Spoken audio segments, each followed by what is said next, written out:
वो एक दूसरे से लगकर मुतद्दद कितारों में रेंगती हुई गाड़ियों के दरमियान पार्किंग की जगह तलाश करना जुए शीर लाने से कम नहीं था। सिसक सिसक कर आगे बढ़ती हुई गाड़ियों के कान फाड़ देने वाले शोर और कसीफ धुएं ने फिजा को बोझल बनाया हुआ था। मेरे लिए ट्रैफिक के साथ रुकने और चलने के सिवा कोई चारा नहीं था। एक तवील चक्कर काटने के बाद मुझे कोर्ट वाली सड़क पर जो पहली जगह नजर आई, मैंने गाड़ी वहीं लगा दी। गाड़ी पार करने के बाद मैंने पान मंडी से गुजरते हुए एक थोक फरोश से बुलबुल हजार दास्तान बिल्डिंग के बारे में पूछा तो वो पान के सूखे टुकड़ों पर पानी का तगड़ा छींटा लगाने का शुगल तर्क करके मुझे यूं घूरने लगा जैसे मैंने उसकी शान में कोई गुस्ताखी करती हो। परदेसी मालूम होते हो, उसने अल्फाज चबा चबा कर इस्तज़ाइया लहजे में कहा। मजीद ताज़ीक से बचने के लिए उसके सवाल का जवाब असबात में देने के सिवा कोई चारा नहीं था। मैंने बेपरवाही से कहा, हाँ, लाहौर से आया हूँ। वो आगे चुप कर धीमी आवाज में बोला, सूरज निकलने से पहले वहां की रौनकें और जड़ जाती है। चौकीनी करनी है तो अंधेरे के वक्त आना। हर देख चूल्हे पर चढ़ी तैयार रखी होती है। मेरा खून खौल उठा। वो मुझे कोई औबाश परदेसी समझ बैठा था। मैंने भन्ना कर कहा, चौकीनी के लिए लाहौर की हीरा मंडी बहुत बड़ी है। मुझे इस बिल्डिंग के पास किसी से मिलना है। उसे फौरन ही अपनी गलती का एहसास हो गया। उसने हाथ के इशारे से बताया, सैनमा के नुक्कड़ से बाएं तरफ चले जाओ। कोने पर दाएं तरफ देखोगे तो वो बिल्डिंग नजर आ जाएगी। मैंने गुस्सा थूक कर उसका शुक्रिया अदा किया और उसके बताए हुए रास्ते पर चल दिया। बिल्डिंग देख लेने के बावजूद मैं वहां नहीं रुका। वहां दूध, लस्सी, मिठाई, कबाब, टिक्के और दूसरी अशाए खुर्दनोश की बहुत सी छोटी छोटी और सजी सजाई दुकानें थी। पान वालों के कैबिन इससे ज्यादा रास्ता थे, लेकिन सब ठंडे पड़े हुए थे। कुर्बोजवार की बिल्डिंगों में खिड़कियों और चौबारों पर चिलमिने और चिकें गिरी हुई थी। फुटपाथों पर सैकड़ों का रैला चल रहा था, लेकिन रौनक मफकूद थी। सब कुछ उजड़ा उजड़ा नजर आ रहा था। मालूम हो रहा था कि दुश्मन की फौजें उजाला नमुदार होने से पहले आसपास की गलियों को ताराज करके जा चुकी थीं। तंग और पुरस्कार गलियों में मर्दानगी से आरी मुस्टंडे मर्द जा बजा थड़ों पर बैठे हुए थे। उनके बुशरों से जाहिर हो रहा था कि वो औरतों की कमाइयों पर पलकर फल फूल रहे थे। मैंने महसूस किया कि इन गलियों में कुछ शुराफा भी फंसे हुए थे। 3 और 4 मंजिला इमारतों में ऐसे घर अपने रख रखाव से दूर ही से पहचाने जा रहे थे। हुस्न शबाब की मंडी सजाकर सरे शाम तबलों पर थाप देने वाले सौदागरों के अड्डों पर भांत भांत की चिलमने और चिकें अपनी बेनूरी से चीख चीख कर ऐलान कर रही थीं कि हमारी रौनक देखनी हो तो उजाला काट कर अंधेरे में आइए। इस पूरे इलाके में तंग चाय खानों की बहुतायत थी। इनमें 4-6 अफराद से ज्यादा नहीं बैठ सकते थे। शायद रात को दुकानें बंद हो जाने के बाद वो अपनी मेज कुर्सियों से पूरी गलियां घेर कर काम चलाते थे। दूसरे चक्कर में मुझे नेपियर रोड के एक चाय खाने में गुंजाइश नजर आई और मैं अंदर घुस गया। मुझसे पहले 3 अफराद वहां मौजूद थे। वो तीनों ही अपनी फटकार ज़दा सूरतों से इस इलाके के बासी और दलाल नजर आ रहे थे। तीनों ने झोंक कर मुझे देखा और फिर नजरों ही नजरों में एक दूसरे को इशारे करने लगे। मैं इनको हरकतें देख लेने के बावजूद अनजान बनकर सिगरेट के कश लेता रहा। एक बड़े बर्तन में चाय को मुसलसल खोलाने वाले ने मेरा आर्डर पूछा तो मैंने अचानक इन तीनों से पूछा, तुम लोग चाय पियोगे मेरे साथ? वाह जवान, तो बड़ा सखी मालूम होता है। इनमें से एक हंसकर बोला, हम सखी का माल कभी नहीं छोड़ते। मंगवा ले 4 दूध पत्ती, मजा आ जाएगा। इस ठिया की रसीली चाय बड़े बड़े कोठों पर जाती है। इन तीनों ने अपनी मैली और शिकस्ता कुर्सियां यूं घुमाई कि हम चारों ये क्रोथी बुसीदा मेज के गिर्द चकचा हो गए। तपती धूप में इन गलियों में क्यों धक्के खाते फिर रहे हो? दूसरे ने बेतकल्फी से मुझसे पूछा। ये रात को देखने की जगह होती है, जेब में माल है तो रात को यही आ जाना। मेरा नाम फकरू है, ऐसी ऐसी लड़कियां दिखाऊंगा कि तुम्हारी तबीयत खुश हो जाएगी। इस वक्त कोई बंदोबस्त नहीं हो सकता? मैंने उसकी आंखों में झांकते हुए धीमे से पूछा। वो मेरी तेज नजरों की ताप न ला सका, सर झुकाकर हंस दिया और बोला, मजा नहीं आएगा। रात भर की सुहागनें इस वक्त उजड़ी हुई बेवाओं की तरह सर झाड़ मुंह पहाड़ सो रही होंगी। हरामजादियां नए गाहक के लिए दिन में बहुत नखरे दिखाती हैं। तुम चाहो तो 1-2 घर झांक लेती हैं। मैं घर भूल गया हूँ। कई बरस पहले आया था और नशे में था। मैंने मौका मुनासिब देखकर उलझे उलझे अंदाज में अपनी बात छेड़ी। वो कोई डेरेदार नहीं थी, मैं उसी का घर ढूंढ रहा हूँ। उसकी लड़की लाखों में एक थी, तो मुझे उससे मिलवा सकते हो? तीनों के चेहरों पर संजीदगी फैल गई। फकरू बोला, तो यूं कहो कि पुराने डसे हुए हो। वो छोकरी वाकई बाजार की जान थी, मगर अब वो यहाँ नहीं है। डेरेदार नहीं, जमर्द बनकर यहाँ से जा चुकी है। इसका पता बता दो। मैंने झिझकने की अदाकारी करते हुए कहा, मैं इसकी एक झलक देखनी चाहता हूँ। उसने बुला लिया तो मिल लूंगा। नजरें फेर ली तो उसकी तस्वीर दिल में बसा कर लौट जाऊंगा। अबे छमिया बाजी आजकल एक बहुत बड़े आदमी की रखेल है और अपनी माँ के साथ कोठे की बजाय बहुत बड़ी कोठी में रहती है। दूसरा शख्स कहने लगा, कोठे वालियां जब कोठियों में बस जाती हैं तो बड़े बड़े इनकी सूरत देखने को तरस जाते हैं। तो जैसे को तो उसका कोई नौकर ही फाटक से भगा देगा। वो मेरी किस्मत होगी भाई। मैंने किसी अलमज़दा आशिक की तरह कहा, हो सके तो तुम उसका पता बता दो, मैं तुम्हें 100 रुपए दूंगा। शमिया ने मुझसे वादा लिया था कि मैं जब भी कराची आऊंगा उससे जरूर मिलूंगा। फकरू इस तरह हंस दिया जैसे मैंने कोई अहमकाना बात कह दी हो। फिर नासाना लहजे में बोला, अपने 100 रुपए बर्बाद करने के बजाय इसमें 200 और मिला लो, तो शाम को मैं तुम्हें ऐसी आफत से मिलाऊंगा कि तुम छमिया को भूल जाओगे।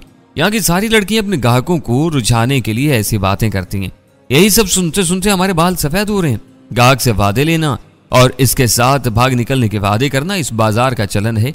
तुम शरीफ ज़्यादा मालूम होते हो। छमिया का ख्याल छोड़ दो, इन चक्रों में ना पड़ो। फिर इन सागा को भनक भी मिल गई कि तुम उसकी रखेल पर निगाह रखते हो तो पता भी नहीं चलेगा कि तुम्हें जमीन खा गई या आसमान निकल गया। वो बहुत टेढ़ा आदमी है, मुझे उसका पता बता दो। मैंने इल्तिजा की।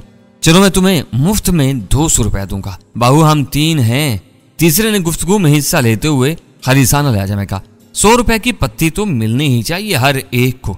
300 रुपए दो तो मैं अभी जमर्द और छमिया का पता लाए देता हूँ। 300 बहुत है। मैंने मसनूई एहतजाज किया। फखरू 300 में सालम लड़के दिलवाने की बात कर रहा है और तुम सिर्फ पते के 300 मांग रहे हो। कुछ तो इंसाफ से काम लो भाई। लोडिया थोड़ी देर के लिए मिलती है, पता उम्र भर के लिए तुम्हारा हो जाएगा। 3 से 1 रुपया कम न ज्यादा। मंजूर है तो बात करो, वरना चाय के पैसे देकर चलते फिरते नजर आओ। 300 ठीक है। फखरू ने अपने लालची साथी की वकालत की। तुमको नहीं मालूम कि ये कितना खतरनाक काम है। प्रिंस आगा को पता चल गया कि हम छमिया के पुराने आशिकों को उसका नया पता बताते फिर रहे हैं तो हमारे हाथ पैर तुड़वा डालेगा। वो शहर का बहुत बड़ा और जीदार बनमाश है। हमें मार पड़ी तो हमारे दिलों को ये तसल्ली तो रहेगी कि हम मुफ्त में नहीं पिटे। हम तुमसे 300 रुपए नहीं, ये समझो कि 3 बोतलें मांग रहे हैं। बंदा नशा पानी करके बोस्की का कुर्ता और लट्ठे की कलफ लगी हुई शलवार पहनकर शाम को ग्राहकों से बात करे तो वो रोब खा जाते हैं। मौल तो नहीं करते। पते के लिए नहीं तो हमारे अच्छे धंधे के लिए ही 300 रुपए दे दो। मैं पहले ही फैसला कर चुका था कि 300 में भी वो सौदा महंगा नहीं था। अगर मैं किसी हीलो हुज्जत के बगैर उनकी शर्त मान लेता तो वो मेरी तरफ से शक शुबे में मुब्तला हो सकते थे। बातों बातों में उन्होंने खुद ही उगल दिया था कि सागा अपनी महबूबा के ठिकाने की तशहीर पसंद नहीं करता था और ऐसा करने वालों के खिलाफ तशद्दुद पर भी उतर सकता था। ऐन मुमकिन था कि वो दाल में काला महसूस करके पता बताने से इनकारी हो जाते। इस वक्त मेरे ज़हन में 2 बातें खटक रही थी। जहांगीर ने मुझे बताया था कि प्रिंस साका की महबूबा का नाम नाजिया या शाजिया था, जबकि इन लोगों ने दौरान गुफ्तगू से छमिया बाजी के नाम से याद किया था। मुझे तसल्ली इस बात से थी कि लड़की के असल नाम और उर्फियत में इबहम होने के बावजूद यह तय हो चुका था कि वही प्रिंस सागा की महबूबा थी। लड़की कोई भी होती मुझे उससे गर्ज नहीं थी। मैं उसके जरिए सागा पर हाथ डालना चाहता था। दूसरी और तशवीशनाक बात इन खनौने लोगों की नीयत के बारे में थी। वो मुझे कोई भी फर्जी पता देकर 300 रुपए ईंटते और रफू चक्कर हो जाते। इन जैसे बेजमीर, बदकिरदार और लालची लोगों से हर बात की तवक्का की जा सकती थी। इस बारे में वाहिद नुक्ता यह था कि इस पते में गार्डन ईस्ट के इलाके की निशानदेही होती तो इन पर एतबार किया जा सकता था। पिछली रात यह बात भी जहांगीर ने मुझे बताई थी। इस बात की क्या जमानत है कि तुम मुझे गलत पता नहीं दोगे? मैंने सवाल किया। बाऊ, हम बेईमान नहीं, इज्जतदार लोग हैं। इनके अरीज साथी ने भड़कर एक मजाक का खेज दावा किया, तेरे 300 रुपए के लिए अपना ईमान नहीं बेचेंगे। उसने जिस रवानी से वो फिक्रे अदा किए थे उसके बिना पर मैंने समझ लिया कि जिस्म व आबरू के सोतों में इज्जत व ईमान का फराख दिलाना इस्तेमाल भी शायद इस बाजार की रवायात में शामिल था। वरना कहाँ इज्जत और ईमान और कहाँ वो रिंदहाए खराबात जो अपनी रोजी भी गंदी नालियों में से चुन चुन कर उठाते थे। बस मेरे इत्मीनान के लिए इतना ही काफी है। मैंने हाथ उठाकर बात खत्म कर दी। निकालो एक नोट का बयाना, मैं पता लेकर आता हूँ। इज्जत और ईमान के दावेदार ने हाथ फैला दिया। पता ले आओ, मैं तुम्हारे आदमियों के साथ बैठा हूँ, कहीं भागा नहीं जा रहा, इकट्ठे पैसे दे दूंगा। इसे 100 रुपया दे दो। फखरू ने बहुत बेगैरती से मुझे मशवरा दिया। इसे भी पता मुफ्त नहीं मिल जाएगा, किसी को 150 देने दिलाने पड़ेंगे। यहाँ बयाने के बगैर कोई सौदा नहीं होता। वो द्रोग गो 150 रुपए के खर्च का जिक्र करते हुए भूल गया था कि चंद लम्हों पहले ही वो दोनों 100 रुपए फी कस मुआवजे की बात कर रहे थे और इस पर मामला तय हुआ था। मैंने खामोशी से 100 रुपए का एक नोट दे दिया। वो पूरे सौदे का बयाना था और आखिरकार उसे कुल रकम में से मिनहा हो जाना था। अगर वो हेर फेर करके मजीद 100 रुपए हथिया भी लेते तो मैं इसके लिए तैयार था। इज्जतदारी का दावा करने वाला नोट अपनी जेब में रखकर चाय खाने से उतरा और तेजी से एक तरफ गायब हो गया। फखरू ने पूछे बगैर मेरे पैकेट से एक सिगरेट निकाल कर सुलगा ली। तुम तीनों एक ही घर में रहते हो? खामोशी से बैठकर बेजार होने के बजाय मैंने बातचीत को तरजीह देते हुए फखरू से पूछा। तुम तीनों की आदतें बड़ी हद तक मिलती जुलती हैं। हम सिर्फ दोस्त हैं और बाहर मिलते जुलते रहते हैं, वरना हमारे अलग अलग कारोबार हैं।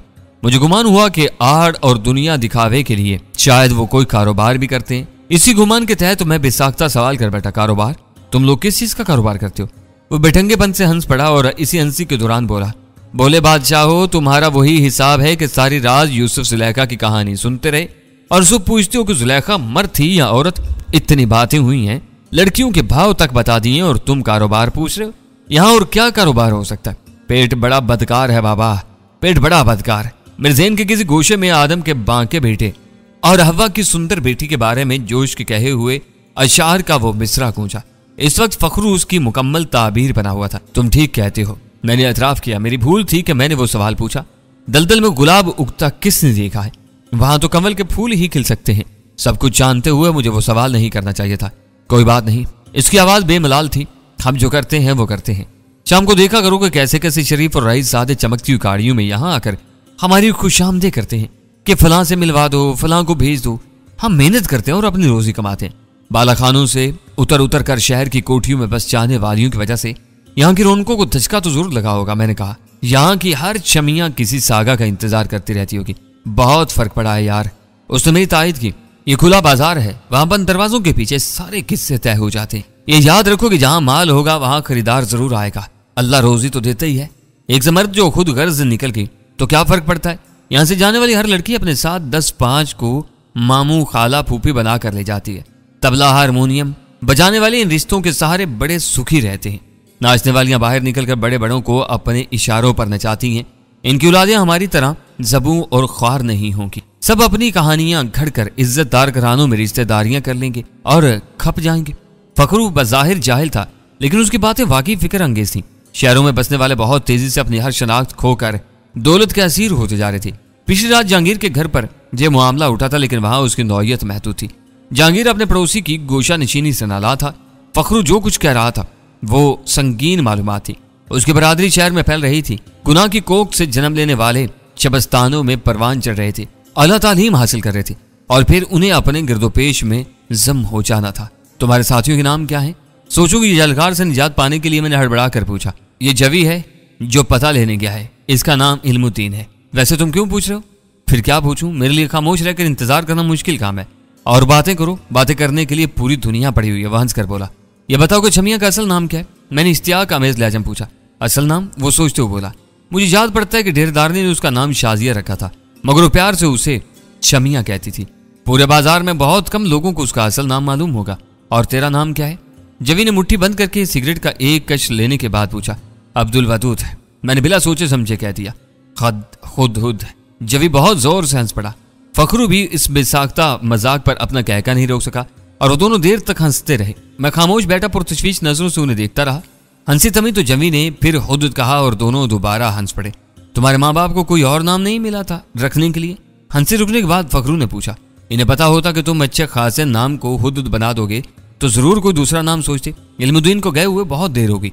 वो कब तक वापस आएगा? मैंने बेचैनी से पूछा। बस ठोकर गली के नुक्कड़ तक गया है, आता ही होगा। जवी ने ये कहते हुए अपनी कुर्सी छोड़ दी। तुम दोनों गप्पे लड़ाओ, मैं इसे देख कर आता हूँ। कहीं से रास्ते में किसी ने रोक न लिया। मैं सोच में पड़ गया। छमिया या शाजिया का पता मालूम करने में इतनी ताखीर गैर मामूली थी। निचले तबकों की ये इज्तिमाई नफ्सियात होती हैं कि इनमें से कोई उबर कर ऊपर जाता है तो हर शख्स उससे अपना करीबी ताल्लुक जताने में फख्र महसूस करता है और इस ताल्लुक को साबित करने के लिए उसके बारे में ज्यादा से ज्यादा बाखबर रहने की कोशिश करता है। मेरे दानिश में वहां के हर शख्स को शमिया और जमर्द का पता जुबानी याद होना चाहिए था। अगर इन्होंने मुझे आसामी समझकर पता न बताने का इरादा कर लिया था तो दूसरी बात थी। तुम क्या सोच रहे हो? मुझे खामोश पाकर फखरू ने रोका। वो मुझे गहरी नजरों से देख रहा था। कहीं इल्मुद्दीन को कोई हादसा पेश तो नहीं आ गया? मैंने मुख्तसिर सी कुर्सी में पहलू बदल कर कहा। यहाँ रहने वाले सब लोग एक दूसरे को जानते हैं। हादसा हुआ होता तो अब तक खबर आ चुकी होती। मुझे देर हो रही है, वो पता ले आए तो तुम रख लेना, मैं किसी वक्त आकर ले लूंगा। तो क्या तुम जा रहे हो? उसने हैरत और बेयकीनी से पूछा। हाँ, मैंने किसी को वक्त दिया हुआ है, मेरा वहां पहुंचना बहुत जरूरी है। कमाल है, उसने खुद कलामी के अंदाज में कहा। मैं तो समझ रहा था कि छमिया के इश्क ने तुम्हारी खोपड़ी उलटती है और तुम उससे मिलने के लिए दुनिया के हर काम को पीछे डाल सकते हो। इसने मेरी दुखती रग पर हाथ डाल दिया था। मैंने कुर्सी छोड़ने का इरादा मुलतवी कर दिया। इस वक्त मेरे चले जाने से मेरी कहानी कमजोर पड़ सकती थी। वो तीनों समझ लेते कि छमिया का इश्क महज एक बहाना था, वरना मैं उसका पता हासिल करने का ख्वाहा था। मेरी इस कोशिश या ख्वाहिश को वो तीनों अपनी मर्जी का कोई भी रुख दे सकते थे। तुम अंदाजा नहीं कर सकते कि छमिया के वजूद में कुदरत ने कैसा जादू छुपाया हुआ है। तुम्हें मालूम ही है कि इस बाजार में चंद घंटों की दोस्तियां खरीदी जाती हैं। इसके साथ गुजारे हुए चंद घंटे बरसों से मेरी जिंदगी का असासा बने हुए हैं। मैं जब से कराची आया हूं उसे मिलने के लिए तड़प रहा हूं। सच पूछो तो एक बात अभी तक मेरी समझ में नहीं आई। फखरू के अल्फाज ने मुझे चौकन्ना कर दिया। एक नहीं, बहुत सी बातें तुम्हारी समझ में नहीं आ सकेंगी क्योंकि तुम उसे छमिया बाजी कहते हो। मैंने उसकी कही हुई बात का वजन कम करने की नीयत से कहा। बाजी और महबूबा के रिश्ते में बहुत फर्क होता है। मैं दूसरी बात कह रहा था, तुम्हें उससे इश्क हो गया तो तुम इतने सालों से कहाँ थे? आपने मुकद्दर का लिखा झेल रहा था। मैं रवायती आशिकों वाले लहजा में कहा। मेरी खोई खोई सी हालत देखकर मेरे घर वालों ने मुझे शादी के बंधन में जकड़ दिया था। मैं बीवी को छोड़कर नहीं भाग सकता था।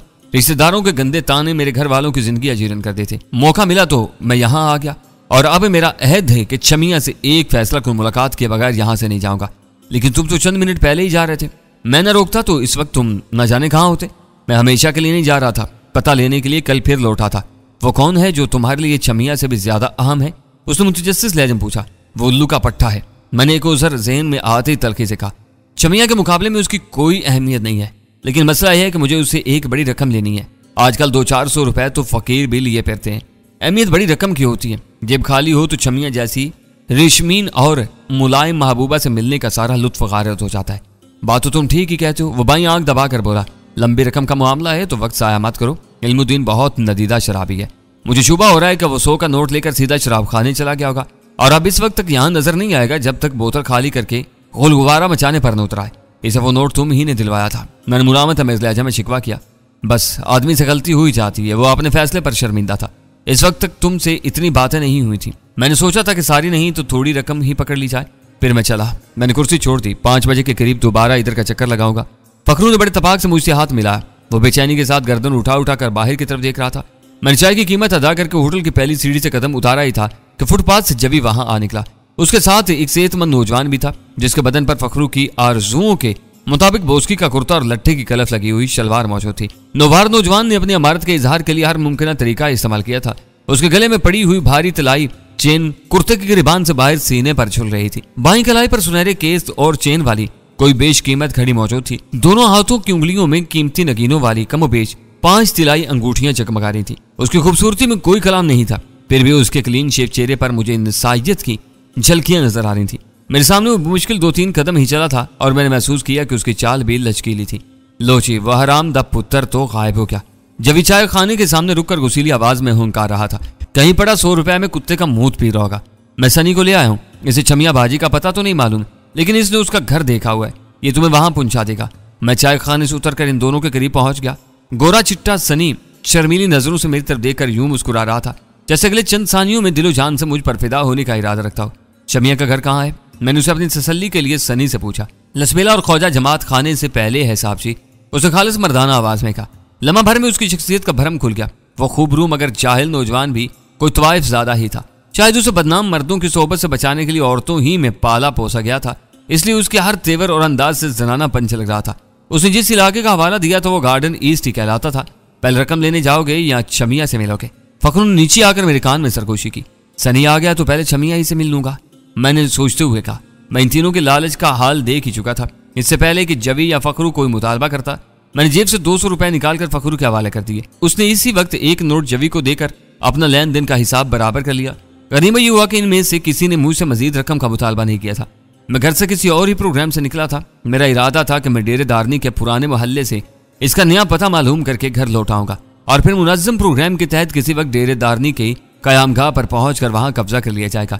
इस कब्जे में मेरी कोशिश होती कि डेरेदारनी या इसकी बेटी को कोई नुकसान पहुंचाए बगैर कड़ी निगरानी में रखा जाता और फिर प्रिंस सागा वहां पहुंचता तो उसे बेखबरी के आलम में अचानक धावा बोलकर जेर कर लिया जाता।